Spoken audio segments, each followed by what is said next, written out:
पौधा है वो मिल गया था केदारनाथ के रास्ते में। तो केदारनाथ भी नहीं, वो गंगोत्री के रास्ते में हम जा रहे थे तो वहाँ पर ये मिला। सच कहूँ तो गंगोत्री के रास्ते में इतने सारे जड़ी बूटियाँ हैं ना कि पूछो ना। तो अगर आपको जड़ी बूटी भी लेना और तीर्थों में भी घूमने का शौक़ है तो ज़रूर आप गंगोत्री की ओर चले जाओ।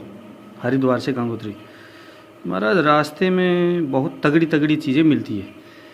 ठीक है, अब इसको मैं निकाल करके इसको देखिए ना, कितना बढ़िया बढ़िया शिवलिंगी बीज है ये। अगर हम पेशेंट को देंगे, देखिए यहाँ पर शिवलिंगी बीज थोड़ा कच्चा है ये, इस तरह से शिवलिंगी बीज है ना। बस ऐसा ही है सारे जड़ी बूटियों का मामला। ये देखिए ज़रा, सारे लगभग पके हुए ही, ये कच्चा नहीं है कोई भी। अगर ये कच्चा दिख भी रहा है तो इसके अंदर देखिए ज़रा, दाना एकदम सबल हो चुका है। तो ये जो शिवलिंगी है, अब किसी भी इनफर्टिलिटी से रिलेटेड केस हो या बच्चे नहीं हो रहा है किसी कारण से, पता नहीं चल रहा है कारण, तो उसको जो बाज़ार से शिवलिंगी जो लेते हैं ना, वो तो नमस्कार ही है। पता नहीं कितने सालों से उनके पास पड़ा हुआ है, ना उसके खुशबू है, ना उसके रस है, ना रूप है। क्योंकि एक द्रव्य में रूप, रस, गंध, स्पर्श, ये जो तन्मात्रा है महाभूतों का, वो पदार्थ में होनी चाहिए। तो अगर नहीं होगा तो वो उसमें पदार्थ का वो जो तन्मात्रा है अगर नहीं होगा तो समझ लो गड़बड़ है। रूप यानी कोई पदार्थ में अगर रूप जो है वो अग्नि महाभूत का तन्मात्रा है ना। तो अगर रूपवान नहीं है कोई भी चीज़ें जिसको आप खाना चाहते हैं, लेकिन बदसूरत है, दिखने में अच्छा नहीं है, तो समझ लो उस पदार्थ जो है, वो जो चीज़ उसके वो खाने से आपके अग्नि, शरीर के जो अग्नि है वो गड़बड़ कर देगा। रस तन्मात्रा जो है वो जल महाभूत को रिप्रेजेंट करता है। तो रस अगर उसको खाने पर स्वाद उसका अजीब सा ही लगे, मतलब कि उस पदार्थ में जो नेचुरल स्वाद होना चाहिए जो बताया ग्रंथ में, उसका ना होकर के कुछ और स्वाद हो, तो ये रस तन्मात्रा की गड़बड़ी है। यानी कि आपके शरीर में जो रस धातु है वो उसको गड़बड़ कर देगा, जल महाभूत को गड़बड़ कर देगा, है ना।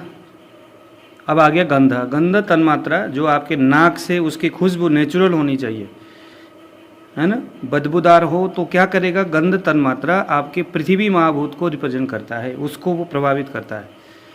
तो आपके शरीर में जो पृथ्वी महाभूत है, जिससे आपके शरीर का पोषक शक्ति कफ का निर्माण होता है, पृथ्वी से ही शरीर को धैर्यता पैदा करता है, तो उसकी कमी हो जाएगी, वो गड़बड़ हो जाएगा। उस शक्ति का जो है ना, बदबूदार भोजन कहूँ या जिस वनस्पति में, जैसे आम है तो आम देखने पे बदसूरत लगे, जैसे हम बाज़ार में पपीता देखते हैं तो पपीता एकदम नेचुरल कैसा दिखता है, अगर नहीं वैसा दिखे, एकदम बदसूरत सा दिखे, गंदा दिखे या नेचुरल उसका लुक नहीं है, तो समझ लो कि रूप तन्मात्रा यानी वो आपके शरीर के अग्नि को खराब कर देगा। उसके अंदर प्रकृतिस्थ जो अग्नि महाभूत है वो नहीं है। ठीक है, इसी तरह से स्वाद, अगर पपीता खा रहे और पपीते जैसे स्वाद ही नहीं लग रहा है तो फिर क्या है, ये रस तन्मात्रा हो गया। ऐसे ही गंध जो है वो गंध तन्मात्रा पृथ्वी महाभूत। तो अगर उस वनस्पति में कोई गंध नहीं, इस तरह से ना आयुर्वेद चीज़ों को ये परिभाषित करता है। और इस तरह से अगर एक वैद्य चीज़ों को देखना शुरू करता है तो उसका रिजल्ट भी बहुत अच्छा दिखता है। यानी कि हमारा एक मकसद होता है कि कोई भी वनस्पति में ये जो 5 तन्मात्रा है, रूप, रस, गंध, स्पर्श आदि, ये जो तन्मात्रा है ये परफेक्ट होनी चाहिए, है ना। जैसा बताया है वैसा ही होना चाहिए। जैसे आम है तो दिखने पे आकर्षित लगे जैसा ताज़ा आम में होता है रूप, रस खाने पर वो नेचुरल उसका स्वाद होना चाहिए, खुशबू उसका नेचुरल होना चाहिए, गंध, स्पर्श करने पर आपको थोड़े थोड़े उसका जो स्ट्रक्चर है वो जैसे आप उंगली नाखून लगाते हो तो वहाँ से थोड़ा थोड़ा दूध निकलता है आदि इत्यादि, ये सभी स्पर्श की बातें हैं।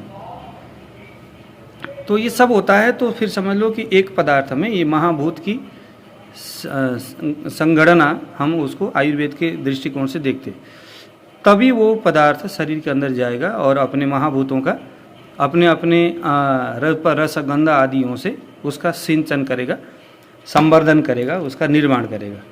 अगर ऐसा नहीं होगा तो फिर गड़बड़ हो जाएगा। ठीक है, तो ये देखिए जरा एकदम ताज़ा वनस्पति है और ये स्त्री के शरीर में जैसे ही जाएगा तो डेफिनेटली ये अपने संपूर्ण महाभूतों के शक्तियों से शरीर के अंदर इसका जो प्रभाव है, संतान उत्पादन शक्ति है और गर्भ का शोधन करना, गर्भ को पोषण देना आदि जो गुण इसमें है, अब ये ताज़ा है बिल्कुल भी, तो ये डेफिनेटली उसमें काम करेगा स्त्रियों के लिए। तो मैं तो जस्ट थोड़ा सा चलते चलते ही थोड़ा सा जो दिखा तो मैं उखाड़ करके ले आया था निकाल के, अदरवाइज़ तो आप कहीं से भी इसको जुगाड़ कर सकते हैं। बाज़ार में मिलता है लेकिन बाज़ार में उसकी जो क्वालिटी है वो अच्छा नहीं होता। ठीक है, अब ये देखो एकदम पका हुआ फल है तो अब 4-5 दिन तो लग ही गया उसको, तो ये थोड़ा ऐसा हो गया ये, है ना, फूट गया सारा, पक गया बहुत ज़्यादा, ख़राब नहीं हुआ। इसका जो गंध है ना, गंध में कोई गड़बड़ी नहीं है, नेचुरल इसका सुगंध आ रहा है। इसका मतलब है कि आयुर्वेद के हिसाब से जो गंध तन्मात्रा है वो अभी इसमें बिगड़ा नहीं। इसको और कुछ दिन तक रखेंगे तो शायद ये सड़ जाएगा, फिर गंध तन्मात्रा इसकी खराब हो जाएगी। यही होता है ना। तो सबल पंचकर्म का प्रभाव इस द्रव्य में आपको दिखेगा। ठीक है जी, तो इसी प्रकार से हम हर वनस्पति में, हर पदार्थ में उसको परिभाषित करेंगे और किस पेशेंट को क्या देना है और किस स्वरूप में उसको दिया जाना चाहिए, उसका जो व्याख्या, उसकी जो आधार है, अभी उसके ऊपर हमने चर्चा किया। तो दीजिए विदा, नमस्कार।